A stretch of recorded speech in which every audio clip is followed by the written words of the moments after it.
Copa আমেরিকায় অংশ নিতে সবার আগে আয়োজক দেশ যুক্তরাষ্ট্রে পৌঁছেছে আর্জেন্টিনা ফুটবল দল।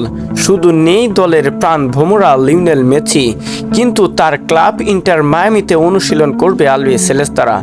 সোমবার ৩ জুন জাতীয় দলের সতীর্থদের সঙ্গে যোগ দেওয়ার কথা আর্জেন্টাইন অধিনায়কের।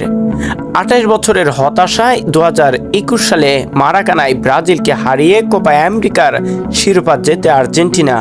পরের বছর কাতারে বিশ্বকাপ জেতে ঘুচায় ৩৬ বছরের আক্ষেপ।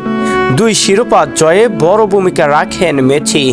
আর কোপা শিরোপা ধরে রাখতে আর্জেন্টাইন কোচ লিওনেল স্কালোনির পরিকল্পনার অনেকটা অংশ জুড়ে রয়েছেন লিওনেল মেসি।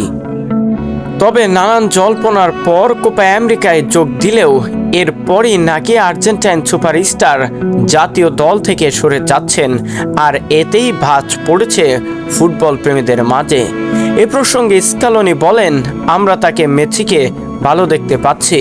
চোটের পর ধারাবাহিকতা বজায় রাখা তার জন্য গুরুত্বপূর্ণ ছিল। মায়ামির গত 2টি ম্যাচ দেখে মনে হচ্ছে সে প্রস্তুত। দলে যোগ দেওয়ার পর তার সঙ্গে বিস্তারিত কথা হবে। যদি কোনো কারণ মেসি না থাকে, প্রভাব পড়বে আর্জেন্টাইন আক্রমণ ভাগে। মেসি আক্রমণ ভাগে দায়িত্ব সামলাতে হবে জুলিয়ান আলভারেজ ও লাউতারো মার্টিনেজকে।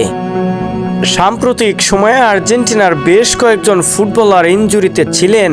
তারা পুরোপুরি ফিট কিনা এমন প্রশ্নের জবাবে স্কালোনি বলেন, সত্যি বলতে কিছু খেলোয়াড়ের ফিটনেস আদর্শ অবস্থায় নেই।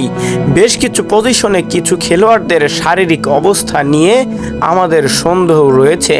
কিছু খেলোয়াড়ের শারীরিক অবস্থা আমাদের আবারও মূল্যায়ন করতে হবে। আমাদের হাতে অতিরিক্ত খেলোয়াড় আছে, পরে চূড়ান্ত সিদ্ধান্ত নিতে পারবো। আগামী 20 জুন বাংলাদেশ সময় 21 জুন যুক্তরাষ্ট্রে শুরু হবে কোপা আমেরিকা কাপের 48তম আসর।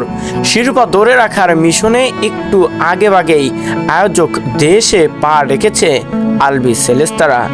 আমাদের বাংলা ভাষায় একটা প্রবাদ আছে, যার শেষ ভালো তার নাকি সব কিছুই ভালো। তো লিওনেল মেসি তার জীবনের শেষ অধ্যায়টার সমাপ্তি ঘটানোর আগে কি পারবেন আরও একবার কোপা আমেরিকার শিরোপাটা নিজেদের হাত দিয়ে গড়ে তুলতে? সেটাই এখন দেখার বিষয়।